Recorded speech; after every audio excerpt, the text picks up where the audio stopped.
মার্কেটে। আরে তোকে যে কারণের জন্য ডাকলাম বুঝলি, এসএসসি নিয়ে একটা গুরুত্বপূর্ণ তথ্য দেবো। কি তথ্য? সেটা হলো আমি একটা ব্যাপক চ্যানেল তৈরি করেছি, চরম লোক ধরেছে, একদম শিওর চাকরি, শিওর। সাদা খাতা যদি জমাও দেওয়া যায়, শুধু রোল নাম্বারটা লিখবি অ্যাডমিটের, ব্যাস। ক টাকা নেবে? 16 লাখ। অত আমাদের টাকা আছে নাকি? আর অত টাকা দিয়ে আমি চাকরি করতে পারি? আমি পড়াশোনা করলাম, বিএড করলাম, এত বছর ব্যাকআপ দিলাম, প্র্যাকটিস করছি, আমি পাস করে চাকরি নেবো। যদি হয় হবে, না হয় না হবে। হবে না, হবে না, পাস করেও চাকরি হবে না বন্ধু, সব টাকার খেলা। আমি তো বুঝে গেছি, তাই আমি দেবো 16 লাখ টাকা দেবো, একদম শিওর চাকরি। শোন, এবার দেখ ভাই, আমি একটা চ্যানেল তৈরি করেছি, তুই বন্ধু তাই জানালাম গুপ্তভাবে। এখন যদি তুই মনে করিস যে চ্যানেলে আমি টাকা দিয়ে অংশগ্রহণ করব, তাহলে শিওর চাকরি পাবি, আর না হলে পরীক্ষা দেখা প্যানেলের নাম আসবে কি আসবে না তোর ব্যক্তিগত ব্যাপার। তোর বাবার প্রচুর আছে, তুই দিতেই পারিস, ঠিক আছে? তোর চ্যানেল থাকতে পারে, আবার কপালে যেটা আছে সেটাই হবে। আচ্ছা ঠিক আছে, তুই ভালোভাবে পরীক্ষা দে, তাতে কোনো আমার আপত্তি নাই। তবে তুই আমার বন্ধু হোস, তাই তোকে আমি জানালাম, ব্যাস এইটুকুই। তখন আমার পরে আবার বলবি আমার আচ্ছা, ঠিক চাকরিটা আছে। হয়ে গেল, বন্ধু তুই আমাকে বললি না। আচ্ছা ঠিক আছে, চল চল মার্কেটে চল। চল, বাদ দে তোর টাকার গল্প। আমি তো আজকে হাফ মেরে দিচ্ছি টাকা। বলছি শোন না, হচ্ছে ছেলে দুধের টাকাটা দিতে হবে, 1000 টাকা দিও তো। 1000 হ্যাঁ দিচ্ছি। রান্না কত দুধ? এই তো একটা হয়েছে, আর একটা হলে হয়েছে। ওই একটা দিয়ে আমাকে ভাত বেড়ে দাও, আজকে স্কুলের ওই এসআই স্যার আসছে, একটু তাড়াতাড়ি বেড়ে দাও। আচ্ছা তাড়াতাড়ি ঠিক আছে, বেড়ে দাও।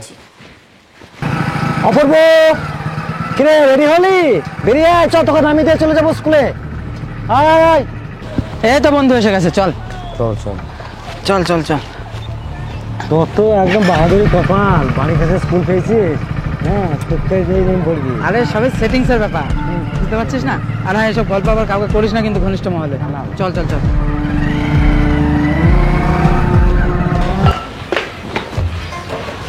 ভাত ধরো তো খুব তাড়াতাড়ি। দেখো ঘরে বাবা এসে। বাবা এসছে? কখন এলেন বাবা? হ্যাঁ, এই 12টার দিকে এসছি বাবা, তুমি স্কুল যাবে কিছুক্ষণ পরে। আচ্ছা আচ্ছা, তো ওই আপনাকে যে জমিটা দেখতে বলেছিলাম রাস্তার ধারে, কত দাম বলছিল? মোটামুটি 50 লাখ, তাই তো? 50 লাখ ধরো। আমি লোনের জন্য অ্যাপ্লাই করেছি, পাস হয়ে যাবে। আপনি জমিটা দেখুন, হ্যাঁ জমিটা নেব।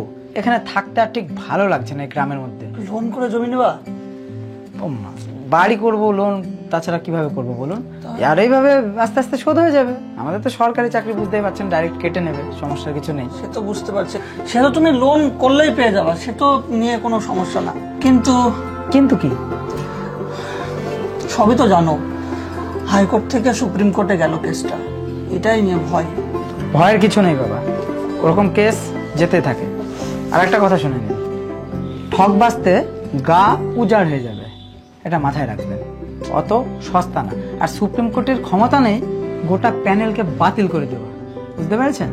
তাই ওসব নিয়ে চিন্তা করবেন না। এরকম কেস যুগ যুগ থেকে হয়ে আসছে, এটা কোনো এমন কোনো চাপের বিষয় না। আমি অন্তত কোনো চাপ নিই না, এটা নিয়ে কোনো বাবা টেনশনই করবেন না, ঠিক আছে? ঠিক আছে, তুমি যখন বলছো তাহলে জমিটা তাহলে দেখি। হ্যাঁ দেখুন, ওসব নিয়ে চিন্তা করবেন না। ঠিক আছে, তুমি যা বলছে নাও, চলো একসঙ্গে খেতে বলবো। হ্যাঁ আচ্ছা আচ্ছা।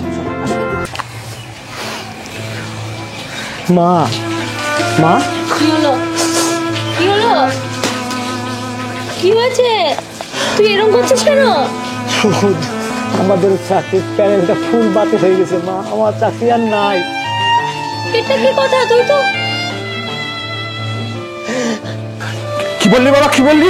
বাবা কি বললি? কি হয়েছে? কি হয়েছে? আমি কি করি খাবো?